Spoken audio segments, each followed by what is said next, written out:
حضرت امام زین العابدین یہ کربلا کے وہ شخص ہیں جنہوں نے سارا منظر اپنی آنکھوں سے دیکھا تھا۔ اتنے دکھ کسی کو نہیں پہنچے جتنے زینب اور زین العابدین کو پہنچے ہیں۔ سب منظر کھلی آنکھوں سے دیکھا۔ 14 سال کی عمر ہے، بیمار ہیں، تاریخ بتاتی ہے اس کے بعد ساری زندگی حضرت زین العابدین نے ٹھنڈا پانی نہیں پیا۔ جب پانی پینے لگتے تڑپنے لگتے، کہتے مجھے سکینہ کی پیاس یاد آتی ہے، مجھے علی اصغر کا تڑپنا یاد آتا ہے۔ ساری زندگی پھر ٹھنڈا پانی نہیں پیا۔ حضرت امام زین العابدین نے یہ سارا منظر کھلی آنکھوں کے ساتھ دیکھا تھا، اور پھر آپ نے دمشق کے بازاروں میں بھی اور کوفے کی گلیوں کے اندر بھی سروں کا یہ قافلہ اپنی قیادت کے اندر جو ہے وہ گزارا تھا۔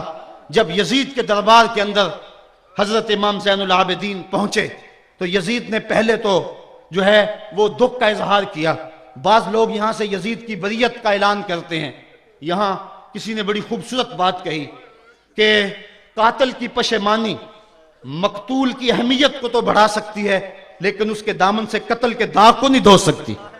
تو اس نے یہ سب کچھ کیا، یہ بس اس کے ٹسوے تھے جو وہ بہانے لگا، لیکن بعد میں اس نے حضرت امام حسین رضی اللہ تعالی عنہ کے دانتوں کے اوپر جو ہے وہ چھڑی مارنا شروع کر دی۔ تو حضرت ابو برزہ اسلمی صحابی رسول وہاں موجود تھے، وہ کھڑے ہو گئے، اٹھ کے بدن کانپتا ہے ان کا، کہنے لگے ظالم ارفع قدیبہ کا، یہاں اپنی چھڑی ہٹا لے، میں نے اپنی ان آنکھوں سے دیکھا ہے کہ کان رسول اللہ صلی اللہ علیہ وسلم یلسمہ، حضور نے ان ہونٹوں کو خود چوما ہے۔ تو یہ کہہ کہ آپ دربار سے نکل گئے اور روتے تھے، اور آپ کے بدن پہ کپڑی بھی تاری تھی۔ بعد میں یزید نے کہا حضرت غلطی ہو گئی اور یہ میں نہیں چاہتا تھا، بتائیں آپ کی کوئی شرط ہو۔ تو آپ نے فرمایا میری 4 باتیں مان لو۔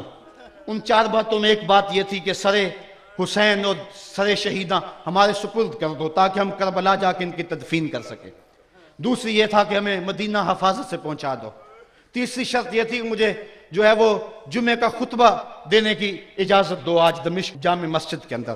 چوتھی بات آپ نے یہ فرمائی کہ قاتلان حسین جو ہے وہ میرے سپرد کرو۔ اس نے کہا ہاں کون ہے قاتل حسین کا؟ لوگوں نے کہا خولی ہے۔ خولی نے کہا میں نے قتل نہیں کیا، یہ سنان بن انس نخی نے کیا ہے۔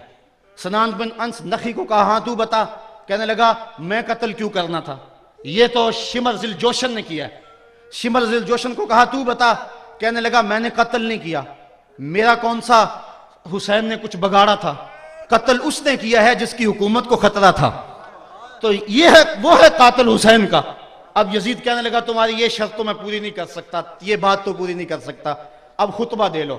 اب حضرت امام زین العابدین خطبہ دینے کے لیے کھڑے ہوئے۔ خطابت تو اس گھر کی لونڈی ہے، جب یہ بولتے ہیں تو حکمت کے موتی دولتے ہیں۔ جو ہی امام زین العابدین کھڑے ہوئے، 14 سال عمر ہے اور دمشق کی جامع مسجد ہے، یزید بھی بیٹھا تھا، یعنی سلطنت بھی تھے، عوام کا بھی ہجوم تھا۔ جب آپ نے خطبہ شروع کیا لوگ زار و قطار رونے لگے، اور آپ نے اہل بیت کے مناقب جب لوگوں کے سامنے رکھے تو یزید گھبرا گیا کہ کہیں لوگ میرے گریبان تک نہ پہنچے۔ اس نے مؤذن کو اشارہ کیا جلدی جلدی اذان پڑھو۔ تو جب اس نے کہا اللہ اکبر اللہ اکبر، تو حضرت شہزادہ زین العابدین نے کہا کہ اس کے اندر کوئی شک نہیں کہ اللہ سب سے بڑا ہے۔ جب شہادتین کا کہا اشہد ان لا الہ الا اللہ، حضرت امام زین العابدین نے اس کے جواب کے اندر کہا ہاں ہاں اللہ کے علاوہ کوئی معبود نہیں ہے، اس کی گواہی ہم نے خون سے دی ہے، ہم نے اپنے لہو سے دی ہے اس کی گواہی۔ اور پھر اس کے بعد جب اشہد ان محمد رسول اللہ پہ لفظ آئے تو حضرت امام زین العابدین نے کہا یزید دیکھ اب اذان کے اندر تیرے نانے کا نام ہے یا میرے نانے کا نام ہے؟ آج بھی ممبر پہ میرے نانے کا نام ہے۔ تو یزید مر گیا، اس کا نام مر گیا، اس کا تشخص مر گیا۔ حسین کل بھی زندہ تھا، حسین آج بھی زندہ ہے، حسین کربلا کے تپتے ہوئے ریگزار میں بھی زندہ تھا، کوفے کے بازار میں بھی زندہ تھا، اور دمشق کی جامع مسجد میں بھی زندہ تھا، مدینے میں بھی زندہ، مکہ میں بھی زندہ، کابل میں بھی زندہ، کندھار میں بھی زندہ، قلعہ جنگی میں بھی زندہ، تورا بورا میں بھی زندہ، موصل میں بھی زندہ، بغداد میں بھی زندہ، غزہ کی پٹی میں بھی زندہ، فلسطین میں بھی زندہ۔ آج حسین کی زندگی اور حسین کا باقپن دنیا کو بتا رہا ہے، بش کو بتا رہا ہے تیرے منہ پہ تماچا حسین مارے گا۔ زمانہ بتائے گا کہ حسین کل بھی زندہ تھا، حسین آج بھی زندہ ہے۔ حسین کی فکر لے کے اٹھو اور پوری دنیا پہ چھا جاؤ اور زمانے کو بتاؤ کہ ہم حسین ابن علی کے سپاہی ہیں. صرف محرم کے دن آنسو بہا لینے سے کچھ نہیں ہوگا. کیا صرف محرم حسین کا مہینہ ہے؟ نہیں، سب پورا سال حسین کا ہے، پوری زندگی حسین کی ہے، پورے زمانے حسین کے ہیں. یہ صرف عاشور کا دن یا عاشور کی شب ہی حسین کی نہیں، سارے زمانے حسین کے ہیں. کل بھی حسین کا تھا، آج بھی حسین کا ہے، کل بھی حسین کا ہوگا. آؤ اٹھیں، قرآن کو لے کر کے حسین ابن علی نیزے کی نوک پر بھی چڑھ کے قرآن سنایا، اور آج ہم اسی قرآن کی دعوت کو لے کر کے اٹھیں اور حسین ابن علی کے پیغام کو گھر گھر پہنچیں.